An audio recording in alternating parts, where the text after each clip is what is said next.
Tapos lang po ng ating puntahan, Media Forum. So ito na po pagkakataon makakuha tayo ng special interview dito kay Sir Jun. Pero para hindi tayo magkamali doon sa mga viewers na nanonood ngayon, million of viewers worldwide, magpapakilala po muna sa ating mga televiewers, sa ating Azul TV at sa lahat po ng media platform, multimedia platform, mga ating resource person. Sir, pakilala muna kayo sa ating mga nanonood at nakikinig sa mga oras na ito. Magandang umaga po sa inyong lahat. Ako po si Mario Labadan Jr., presidente po ng Agri-Specialist Incorporated. Isa po kaming manufacturer ng biofertilizer para po sa ating magsasaka dito sa Pilipinas. Yung pong company, paki-identify po ulit. Kami po ay Agri-Specialist Inc. Mahigit na magsi-50 taon na po kami sa aming industriya sa agrikultura. Nagpo-produce po ng mga quality products para sa ating magsasaka at sa ating mga magbababoy sa magmamanok. Sir Labadan, ano pong pangalan ng company? Agri-Specialist Inc. po. Mahigit 50 taon na po kami dito sa ating industriya. So, maliwanag po, no? So, kasi dito po sa label niya kanina, agri-specialist siya. So, yun din po pala ang pinanggalingan po nung pangalan ng company, agri-specialist company. Ganun po ba yan? Tama po. Ito po ay tinatag ng aking ama, mga 50 taon na. Ako po ay second generation po na child of the owner, COO. Pero po, ang background ko rin po ay sa agrikultura. Mahigit na 30 taon na po ako dito sa aming kumpanya. At yun na nga, handa po kami magsilbi sa ating mga farmers by introducing itong mga magagandang kalidad na produkto na world class po. Sir, bahagi ng ating impormasyon, ano? With due respect, ano po? Saan po kayong university or sabihin nating School of Thoughts nagtapos? Ako po ay graduate ng agrikultura sa University of Los Baños. At ganun rin po yung tatay ko. At nakapag-masters po ako sa Amerika sa Cornell University ng mga mid-90s. Alright. Sa larangan po ninyo, ano-ano ng bansa po ang inyong nabisita at napuntahan?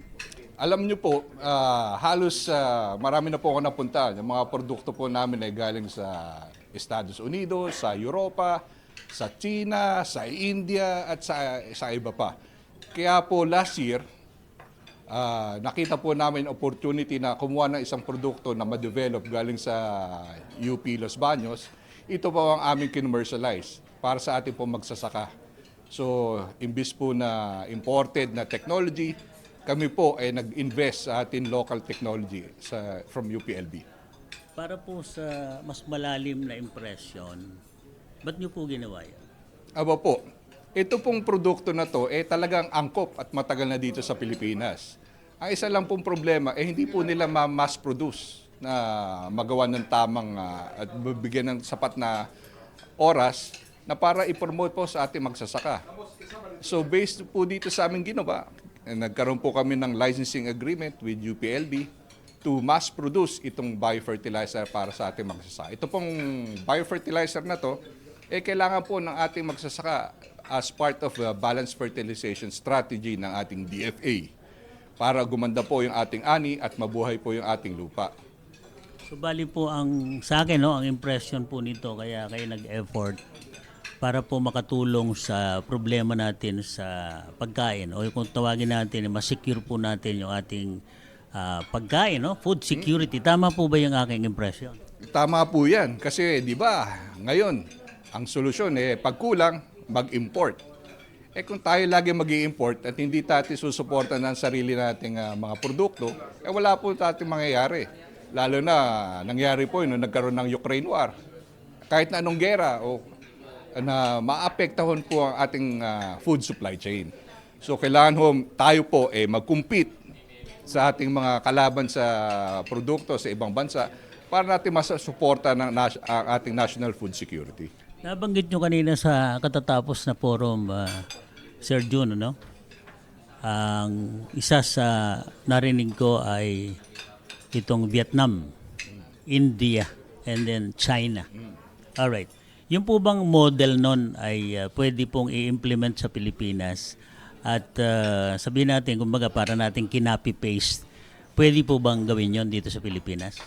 Pwede po. Kasi po yung balanced fertilization strategy ng DFA, yan na rin po ang ginagawa sa ibang bansa. Kasi ang problema rin nila, namamatay na po yung lupa sa sobrang gamit ng ating mga chemical saka inorganic fertilizers. So ang balanced approach, kailangan inorganic, pinakauna, yun pa rin ang pinaka-importante, kasama yung organic, saka yung biofertilizer, biopesticides, at saka iba-iba pang natural na mga inputs para dumami po ang ating ani. So kanina, isa po sa striking sa akin yung authority, no? Kasi sabihin natin, kayo po, subok na po yung company, yung product, yung system. Ang problema, hindi na i-implement ng gobyerno sa iba't ibang kadahilanan, no? So, authority, sino po ang may authority na ito po ay, sabihin natin, ma-introduce sa sambayan ng Pilipino para po yung ating kakulangan ng supply ng pagkain ay masustain? Alam mo, yung maganda na po yung programa ng ating gobyerno. Pero para mapadali po ang ating implementasyon, kailangan po manguna yung DA sa ating pag-subsidize itong mga produkto na to. Dapat po tama implementation. So siguro sa guidance na rin ng ating Pangulo na sinasabi hanggang ngayon, marami pa rin nagugutom. Talagang marami magugutom kung ang ating production, ganun pa rin, napakakonti. Ang mga national average po 4 metric tons per hectare kumpara po doon sa ibang bansa na doble 7 metric tons per hectare. Tapos pagtatamaan pa po tayo ng bagyo, talaga magkukulang. Kailangan mag-import. Hindi lang po sa bigas. May problema rin tayo sa baboy. May sakit. 100% mortality po yung ASF. So kailangan rin po tayo mag-angkat ng baboy. Buti na lang sa manok, hindi masyado pero malakas rin po yung tama. So talagang problema po yung pagkain. So ang solusyon, bigyan ng pansin yung local production para tayo may national food security. Okay, yung mass education, binabanggit ng partner ko si Bay kanina, no? Massive information campaign. Meron naman tayong PCOO, meron tayong Philippine Information Agency, etc. Anong reaksyon nyo sa kanila? Hindi ba sila nakafocus dito sa kampanyang ito? Napakarami kasi ng mga ilang bilyon ng ating mga farmers na hindi lang kaya na isang o dalawang grupo na organisasyon na kailangan tulong-tulong po with DA, yung PCOO. Kailangan po massive kasi po ang ating magsasaka hindi po susugal sa bagong teknolohiya. Kaka-introduce lang po nitong biofertilizer this year and hopefully ma-continue yung subsidy.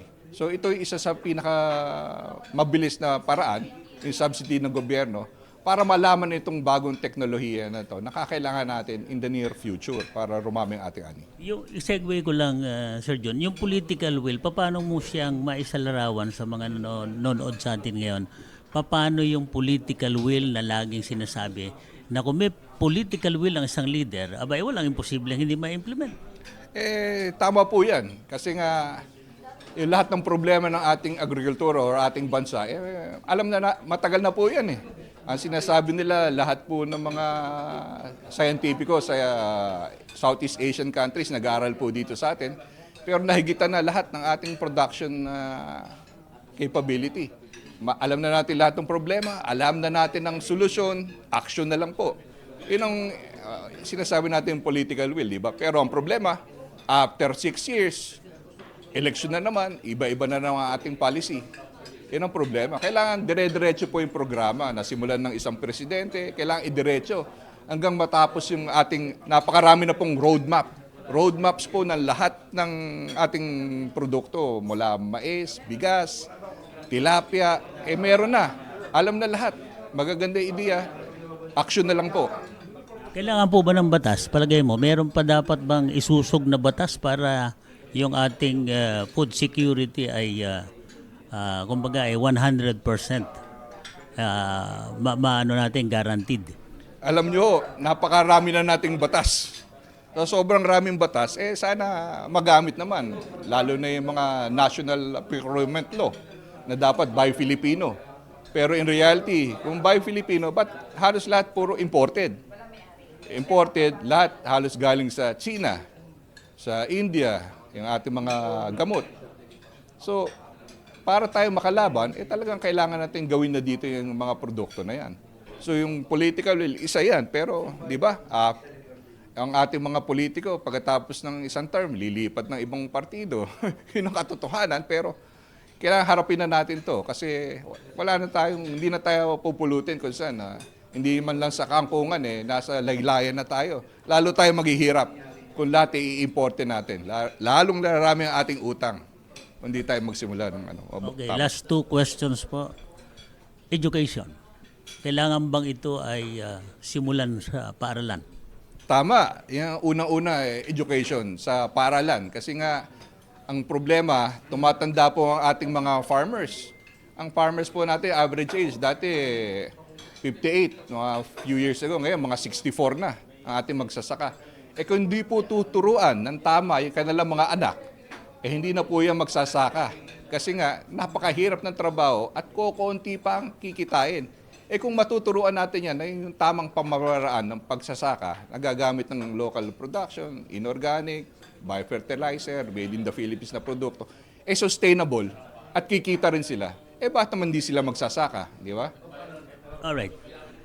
In one sentence, bago sa last question, Sir John, in one sentence, paano mong masasabi na yung recommendation mo na yan ay dapat sundin ng mga nakakaunawa ng ating isinusulong na programa? Ang masasabi ko lang ngayon, kung hindi pa ngayon, kailan pa natin a-actionan yan? Di ba?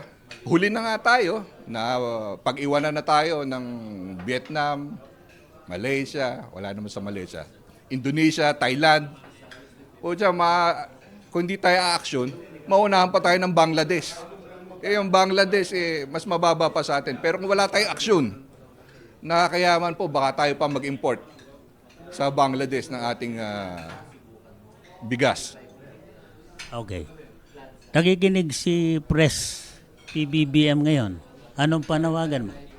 Mr. President, magaganda po ang ating mga programa sa agrikultura. Ang kailangan na lang po yung ating implementasyon. Hindi lang yon.